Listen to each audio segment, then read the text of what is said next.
नमस्कार, बहुत स्वागत है आपका। आप देख रहे हैं हरियाणा न्यूज। मैं हूं आपके साथ सृष्टि मेहता। तो आज सोनिया गांधी से फिर पूछताछ होनी है। बड़ी खबर से इस कार्यक्रम की शुरुआत कर रहे हैं। आपको बता दें, सोनिया गांधी से आज फिर ईडी पूछताछ करेगी। ईडी दफ्तर के लिए घर से निकली है सोनिया गांधी। ईडी दफ्तर के लिए वो रवाना हो चुकी हैं। नेशनल हेराल्ड केस में सवाल जवाब होंगे। बड़ी खबर इस वक्त की आपको बता रहे हैं। मनी लॉन्ड्रिंग से जुड़े मामले में पूछताछ की जा रही है। मंगलवार को भी सोनिया से पूछताछ हुई थी। सोनिया गांधी से पूछताछ का कांग्रेस भी विरोध कर रही है। पूरे देश में कांग्रेस सत्याग्रह कर रही है। तो सोनिया गांधी से आज फिर पूछताछ करेगी ईडी। नेशनल हेराल्ड केस में सवाल होंगे। ईडी के तीखे सवाल जिनका जवाब सोनिया गांधी को देना होगा। मनी लॉन्ड्रिंग से जुड़े मामले में भी पूछताछ की जा रही है। आपको बता दें कि मंगलवार को भी सोनिया गांधी से पूछताछ हुई थी, जिसमें कई जरूरी सवाल ईडी की तरफ से पूछे गए थे। हालांकि ज्यादा लंबी ये पूछताछ नहीं चली थी और आज फिर होनी है पूछताछ। इस बीच सोनिया गांधी की तबीयत का भी हवाला दिया गया था। उनकी खराब सेहत को लेकर भी उसका भी हवाला यहाँ पर पार्टी की तरफ से, सोनिया गांधी के परिवार वालों की तरफ से दिया गया था। और आज की पूछताछ कितनी देर चलती है, क्या कुछ अहम रहता है आज की पूछताछ में, ये देखना भी दिलचस्प होगा। ये देखने वाली बात होगी। साथ ही आपको बता दें, कांग्रेस लगातार इसका विरोध कर रही है। सोनिया गांधी से जो पूछताछ हो रही है उसके विरोध में कांग्रेस है। पूरे देश में कांग्रेस का सत्याग्रह इसको लेकर जारी है। इस वक्त की बड़ी खबर आपको बता रहे हैं।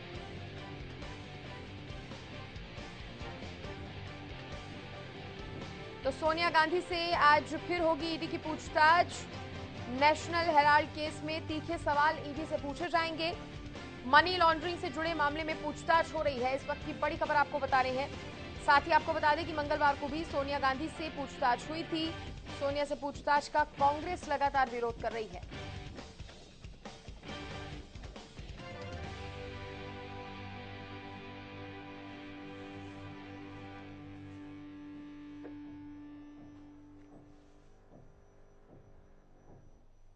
और इस मामले पर ज्यादा चर्चा करने के लिए मेरे साथ कांग्रेस के प्रवक्ता वेद प्रकाश विद्रोही जी जुड़ गए हैं। उनसे जान लेते हैं कि अभी तक जो पूछताछ हुई है उसमें क्या निकलकर सामने आया है। आज भी पूछताछ होने वाली है। बहुत स्वागत विद्रोही साहब आपका हरियाणा न्यूज पर। नमस्कार, धन्यवाद सर, अभी आज तीसरा दिन है पूछताछ का। अगर मैं इससे पहले की दो पूछताछों के बारे में आपसे जानना चाहूं, किस तरह के सवाल ईडी सोनिया गांधी से कर रही है। हालांकि आपकी तरफ से भी ये कहा गया था, आपकी पार्टी की तरफ से, कि जो सवाल ईडी की तरफ से हो रहे हैं उनको सामने रखकर पूछा जाना चाहिए। यानी कि कहीं ना कहीं आप कह रहे थे कि देश को भी पता होनी चाहिए किस तरह के सवाल हो रहे हैं। सृष्टि जी, ईडी सोनिया गांधी जी से क्या सवाल पूछ रहा है ये ईडी जाने या सोनिया गांधी जी जाने, क्योंकि ये सारा मामला गोपनीय होता है। पर एक बात बड़ी साफ है कि वही सवाल बार बार दोहराए जा रहे हैं, बार बार पूछे जा रहे हैं। कोई ऐसी बात नहीं है जिससे सोनिया गांधी से पूछताछ की जाए, क्योंकि सारा मामला डॉक्यूमेंटेड है। सारे सवालों के जवाब दस्तावेजों में मौजूद हैं। एक पैसे की मनी लॉन्ड्रिंग नहीं हुई और एक पैसे की कहीं अकाउंट से किसी ने फायदा नहीं लिया। ये ईडी भी जानता है। सवाल है जो बार बार दोहराए जा रहे हैं। अब वो मैं आपसे उस पर कोई चर्चा नहीं करना चाहता। मैंने आपसे, क्योंकि वो एक गोपनीय मुद्दा है। जहां तक ईडी का सवाल है, जिस ईडी को संविधान ने जांच करने, सवाल पूछने का अधिकार दिया है, उसी संविधान ने भारत के हर नागरिक को, हर राजनीतिक दल को विरोध का, सत्याग्रह का अधिकार दिया है। ईडी अपना काम कर रहा है, कांग्रेस अपना काम कर रही है।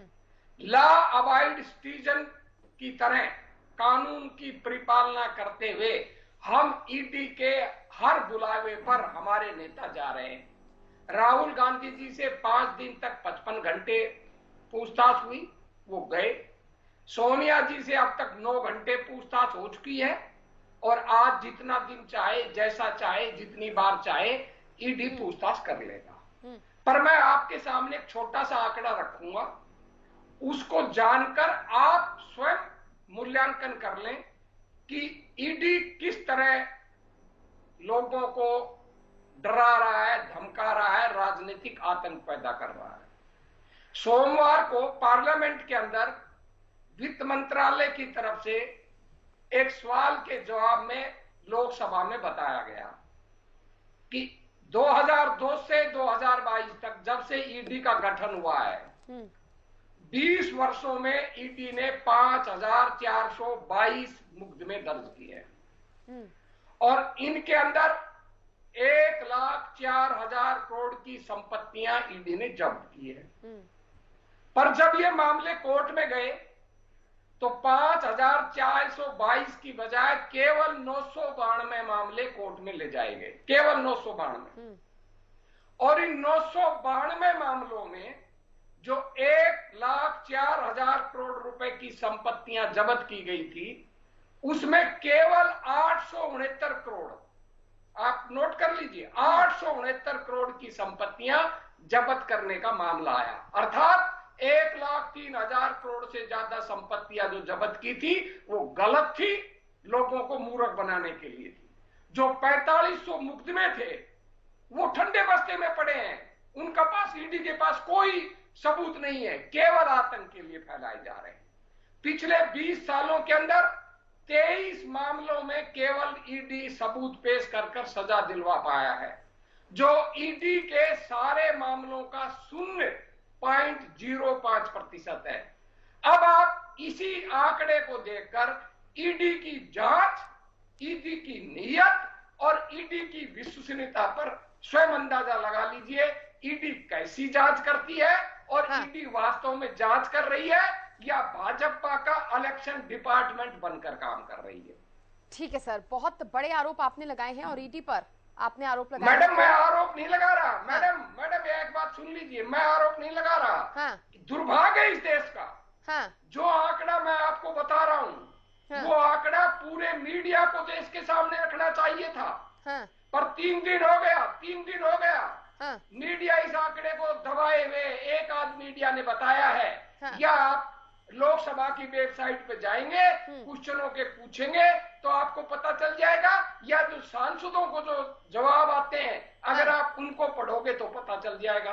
अगर मीडिया एक काम कर दे, केवल ये जो लोकसभा में सरकार के वित्त मंत्री ने सोमवार को जवाब दिया है इसी को देश के सामने रख दे बार बार, तो देश स्वयं जान जाएगा कि ईडी जांच कर रहा है या बदले की राजनीति कर रहा है या कानून में जो उसको अधिकार दिए हैं उसका दुरुपयोग कर रहा है। इसका पर्दाफाश, इसका मूल्यांकन स्वयं देश के नागरिक कर लेंगे। ठीक है, मेरे साथ बीजेपी के प्रवक्ता प्रवीण अत्रे जी भी जुड़ गए हैं। अत्रे साहब, बहुत स्वागत है आपका हरियाणा न्यूज पर। सर, अगर आपने विद्रोही जी के सवालों को या उनके आरोपों को ना सुना हो तो मैं एक ये बात जो उनकी तरफ से कही गई थी उसका मैं जिक्र करते हुए सर सवाल पूछना चाहूंगी। ये कह रहे हैं कि 2002 से 22 तक 5,522 जो है वो मुकदमे दर्ज किए गए थे। करीब 1,00,000 करोड़ से भी ज्यादा की जो थी उसमें जो संपत्ति थी वो सामने आ रही थी। लेकिन इन 5,522 मामलों में कोर्ट में सिर्फ 992 मामले जाते हैं। 4500 मुकदमे जो थे वो ठंडे बस्ते में हैं। ईडी पर ये सवालिया निशान खड़े कर रहे हैं सर, और पूछ रहे हैं कि वो 4500 मामले कहां गए। देखिए ऐसा है, मुझे तो ये समझने में थोड़ा सा परेशानी हो रही है कि वेद प्रकाश विद्रोही जी कांग्रेस सरकार की पोल खोल रहे हैं क्या? जिन पिछले 20 सालों का वो जिक्र कर रहे हैं उसमें 10 साल कांग्रेस की सरकार सत्ता में रही है। ये बात बिल्कुल ठीक है विद्रोही जी की, कांग्रेस की सरकार अरे देखिए बीच में ना बोलिए भाई। अरे भाई विद्रोही साहब आप इंटरप्ट करना चाहते हैं, मैं आपको मौका दूंगी सर, मैं आपको इंटरप्शन का मौका दूंगी, लेकिन रुकिए भाई, आप पहले नहीं सर, रुकिए ना, रुकिए सर, आप क्लियर कर देना। विद्रोही जी ठीक है, आप पहले भी बोल रहे थे। मैं सॉरी सर ऐसा है, पिछले 20 साल का जिक्र कर रहे थे जिसमें 10 साल कांग्रेस की सरकार रही है। इसका मतलब विद्रोही जी ये बता रहे थे कि कांग्रेस की सरकार ने ईडी का बहुत दुरुपयोग किया लेकिन मामलों को साबित नहीं कर पाए, ये कहना चाह रहे हैं विद्रोही जी। आप अभी एक बात और कह रहे थे, अरे भाई बीच में क्यों बोलते हो यार, अरे बीच में क्यों बोलते हो भाई, अरे भाई अरे भाई पता नहीं क्या परेशानी है। अरे भाई जब आपकी बारी आएगी बोल लीजिएगा। आप सुन क्यों नहीं पा रहे? आंकड़ा सुन लीजिए ना छोटा सा। कौन रोक रहा है आपको आंकड़े? विद्रोही साहब, जो आंकड़ा आएगी रख लीजिएगा आंकड़ा। जो ईयर आपने बताया, जो सन आपने बताए, जिसका जिक्र आपने किया, अगर उसमें 10 साल कांग्रेस के आने से तो इसमें ऐसे चिल्लाने वाली क्या बात है? अगर 10 साल कांग्रेस के आने इसमें सब तो चिल्लाने वाली क्या बात है? 2002 से 2014 तक जब आपकी केवल 122 मुकदमे दर्ज हुए थे। झूठ बोलना 2002 से मुझे समझ नहीं आता। विद्रोही जी रुकिए सर, फिर मेरे को आपकी ऑडियो डाउन करनी पड़ेगी। विद्रोही जी एक एक करके सर, एक एक करके। भैया आपने आंकड़ा रखना है, जब आपकी बारी आएगी रख लीजिएगा। कौन रोक रहा है आपको आंकड़ा रखने से? रखिएगा खुल के, लेकिन दूसरे को डिस्टर्ब मत कीजिए। तो मैं ये कह रहा था सृष्टि जी कि पहले तो विद्रोही जी ने इस बात को स्पष्ट कर दिया कि किस तरह से यूपीए सरकार, डॉक्टर मनमोहन सिंह जी की सरकार के अंदर ईडी का दुरुपयोग हुआ, वो यहाँ पे बता रहे थे विद्रोही जी। अब दूसरी बात, विद्रोही जी ये कह रहे थे कि देखिए बार बार सोनिया जी से वही सवाल पूछे जा रहे हैं, और साथ में ये भी कहते हैं कि मैं बताऊंगा नहीं क्योंकि ये गोपनीय है।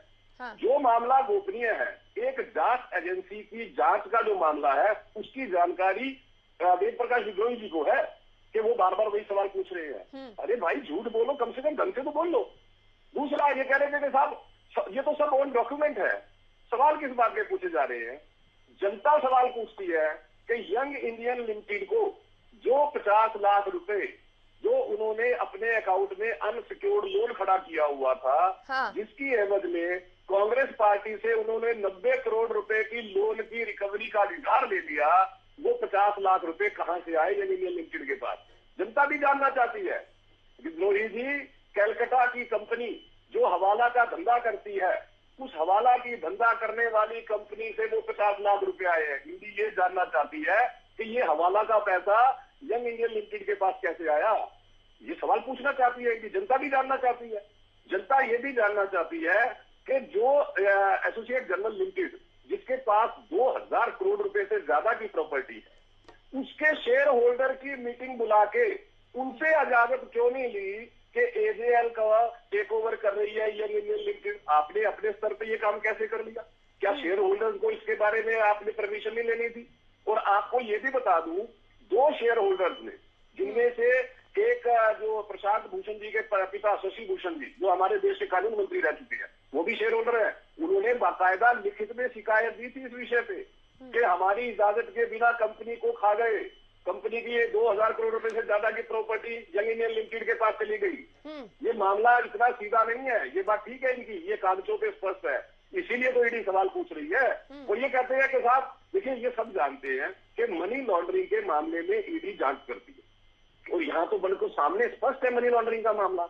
50 लाख रुपए की एवज में आप 2000 करोड़ रुपए की कंपनी खा गए। इससे बड़ा मनी लॉन्ड्रिंग का मामला क्या होगा? वो 50 लाख रुपए कहां से आए, ये भी तो आपको बताना पड़ेगा ना, कि वो हवाला की कंपनी से जो आपके पास 50 लाख रुपए आए हैं, वो नंबर 2 का पैसा वो कहां से है, किसका है, ये जवाब नहीं दोगे आप। तो मेरा केवल ये कहना है कि कांग्रेसी बार बार इस बात को साबित कर रहे हैं कि कांग्रेस का हाथ भ्रष्टाचार के साथ। और सबसे बड़ा सवाल जो यक्ष प्रश्न है कि क्या आपको देश की कानून व्यवस्था पे विश्वास नहीं है? क्या आप हमारे देश की न्यायिक व्यवस्था को के ऊपर विश्वास नहीं करते?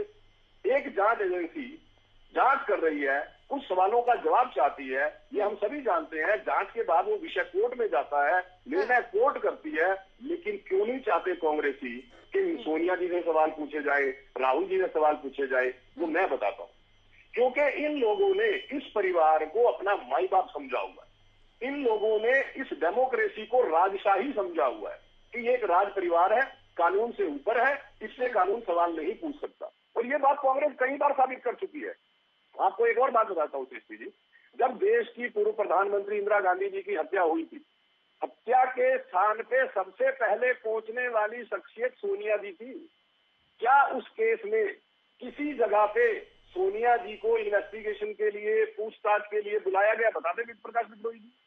क्योंकि ये लोग ये मान के चलते हैं कि ये परिवार कानून से ऊपर है, इनको ना तो कोई कोर्ट बुला सकती, इनको ना कोई जांच एजेंसी बुला सकती, इनसे कोई सवाल नहीं पूछ सकता। इस तरह की मानसिकता इन कांग्रेसी मित्रों की है। ठीक है। तो जब आप इस तरह की मानसिकता इस डेमोक्रेसी में लेके, आज देश में कानून का राज है, ये देश कानून की नजर में सब बराबर होते हैं, ये भी देश के नागरिक है, एजेंसी इनसे सवाल पूछ रही है, मुझे लगता है कांग्रेस को थोड़ा सा इस विषय पर विचार करना चाहिए। विद्रोही साहब 50 लाख का वो जवाब दे पाएंगे? 50 लाख रुपए जिसका जिक्र। देखिए सृष्टि जी, यदि आप मुझे 1 सेकंड दे देती तो स्वयं अत्रे जी को अपनी बात रखने में सुविधा होती, और मैं बता देता हूं 2002 से लेकर 2014 तक केवल 154 मामले ईडी ने दर्ज किए थे, केवल 154। जो 5300 मामले दर्ज किए गए हैं वो पिछले 8 वर्षों में 2014 से 2022 तक किए हैं। ये एक आंकड़ा ये भी है। अगर ये आंकड़ा सुन लेते ना अत्रे जी, तो अत्रे जी को अपनी बात कहां से आए बता दो यार। अब मैं बता रहा हूँ ना, 50 लाख कहां से आए? कमाल हो गया। आपने कहा आंकड़ा रख लेना जब आपकी बारी आई, मैंने कहा सर तभी रखूंगा। मैं तो रख दिया। अगली बात सुन लीजिए ना, फिर अगली बात सुन लीजिए।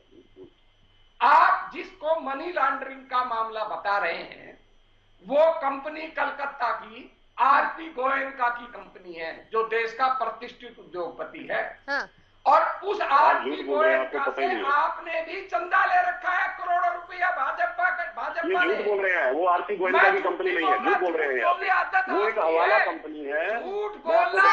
हवाला का नाम तो बार बार आ भी चुका है विद्रोही साहब, हवाला का नाम तो बार बार आ भी चुका है। ये कह रहे हैं ना कोई आरोप। देखिए मैडम, पहले आप ये समझ लीजिए ना, क्या तो भाजपा की बात मान लीजिए, क्या तो आप ईडी को लिख के दे चुके हैं।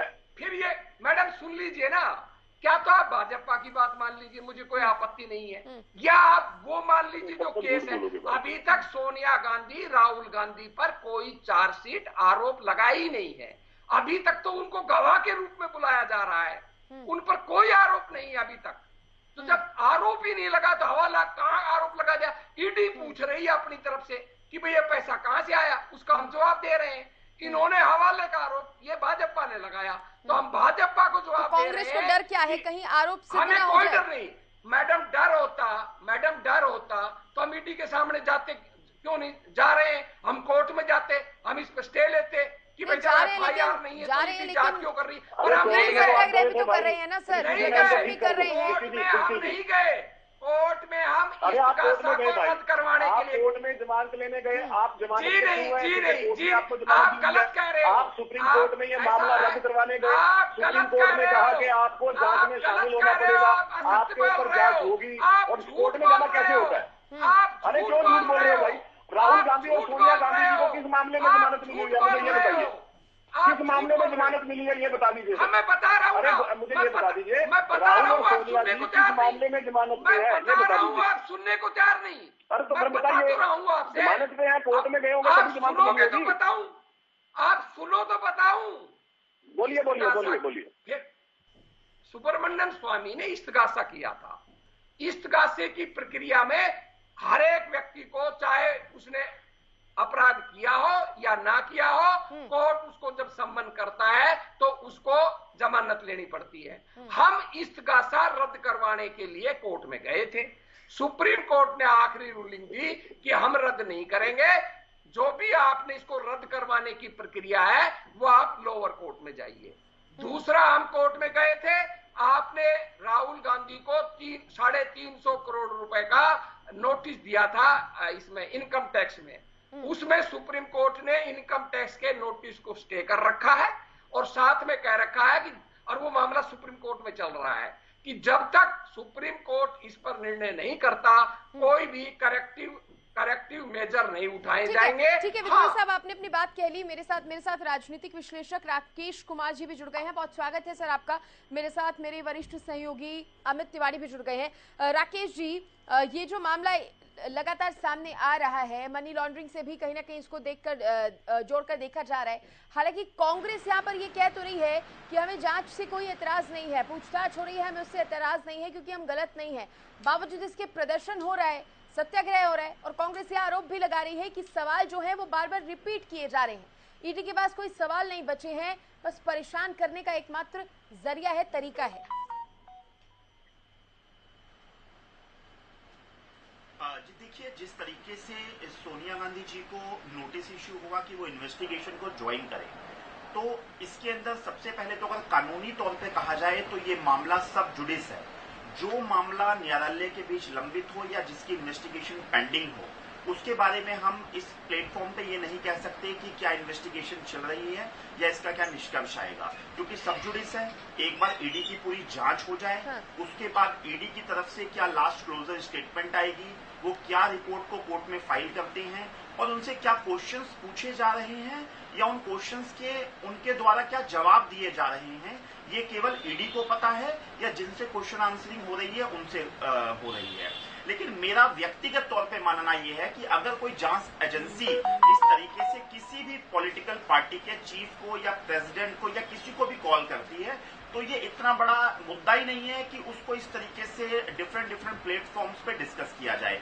और अगर रही कांग्रेस की बात कि जिस तरीके से कांग्रेस लगातार तौर पे विरोध प्रदर्शन कर रही है इस तरीके के नोटिस को लेकर, जैसा कि राहुल गांधी जी को बुलाया गया तब भी कांग्रेस पार्टी पूरी भारतवर्ष में रोड पर आके विरोध प्रदर्शन किया, और जिस तरीके से सोनिया गांधी जी को बुलाया गया निरंतर तौर पर विपक्ष की ओर से ये आक्रमण किया जा रहा है कि सरकार एजेंसीज का दुरुपयोग कर रही है। तो इस पे अगर हम टिप्पणी तौर पे करें तो 3 बातें की जा सकती है। नंबर 1 कि अगर ईडी ने श्रीमती सोनिया गांधी जी को बुलाया है और वो 3 दिन की पूछताछ हो गई है, तो मेरा मानना यह है कि ईडी अपनी पूछताछ 3 की जगह चाहे 5 दिन चलाएं, लेकिन वो इस निष्कर्ष पे आ जाएं कि वो उनको दोबारा बुलाना ना पड़े, क्योंकि अगर दोबारा भी फिर इनको बुलाया जाता है तो मैं समझता हूं कहीं ना कहीं इसमें कुछ लुका छुपी का खेल खेला जा रहा है। चाहे 5 की जगह चाहे 10 दिन कंटिन्यूटी में बुलाया जाए। दूसरी टिप्पणी इस बात पे ये की जा सकती है कि ईडी को भी एक डेडलाइन एक निश्चित करनी चाहिए कि अब हम इस केस को, इस जांच को 2 महीने में, 6 महीने में या साल महीने में इसको क्लोज करके इसको कोर्ट के अंदर पेश किया जाएगा कि इस पूरे मामले के अंदर कौन कौन से दोषी लिप्त हैं और वाकई में क्या इस चीज में जिस तरह के आरोप लगाए जा रहे हैं सरकार की ओर से या विपक्ष की ओर से, उनमें क्या सच्चाई और क्या सच्चाई नहीं है। तीसरी कि जितने भी हमारे प्रवक्ता भाई हैं, चाहे वो कांग्रेस के प्रवक्ता भाई हो चाहे वो बीजेपी के प्रवक्ता भाई हो, मेरा मानना ये है कि जो चीज सब जुडिस है, जो चीज न्यायालय के बीच लंबित है और ईडी उसमें जांच कर रही है, तो एक बार अगर जांच खत्म होने के बाद कोई रिपोर्ट आ जाए और उसके बाद अगर हम चर्चा करें कि कौन सही था कौन गलत, तो मेरे हिसाब से वो सही होगा। चलिए ठीक है, आपने अपनी बात रखी। मेरे साथ बने हुए अमित तिवारी भी। अमित, अपडेट के साथ शुरुआत कीजिए, क्या फिलहाल अपडेट मिल रहा है आज जो तीसरे दौर की पूछताछ है सोनिया गांधी से?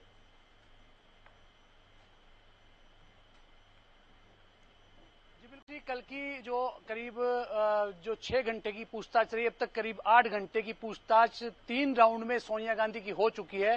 अंदर जो ईडी के कार्यालय में पूछताछ चल रही है और बाहर जो है संग्राम मचा है, चाहे किसी चैनल की डिबेट के रूप में देख लिया जाए या सड़क पर देख लिया जाए। सबसे बड़ी बात यही है कि जो लगातार जांच चल रही है, कांग्रेस उसका विरोध कर रही है और भाजपा अपने तर्क दे रही है। फिलहाल जो है वो जांच चलेगी। अभी पूछताछ के लिए जो तमाम बिंदु है उनके बारे में एक क्वेश्चनियर तैयार किया गया है, उस पर तमाम बातें पूछी जाएंगी। कल भी 55 ऐसे सवाल थे जिनके बारे में जानकारी जुटाई गई। उससे पहले राहुल गांधी की 50 घंटे तक जो पूछताछ चली, उसके बाद भी तब भी देखने को मिला था कि किस प्रकार से आंदोलन चले और आज भी कल भी चलते रहे थे। उससे पहले 21 जुलाई को जब पूछताछ हुई तब भी चले थे, हिंसक प्रदर्शन भी हुए। तमाम उठापटक के बीच जो है वो ईडी अपना काम कर रही है फिलहाल, और अब देखने वाली बात होगी कि क्या कुछ उस जांच में निकल कर आता है और कितने घंटे और जो जांच वो अभी पूछताछ चलती है। जी इधर कांग्रेस तो लगातार सत्याग्रह कर ही रही थी। G323 का भी समर्थन कहा जा रहा है कि अमित मिल गया है इस प्रदर्शन को।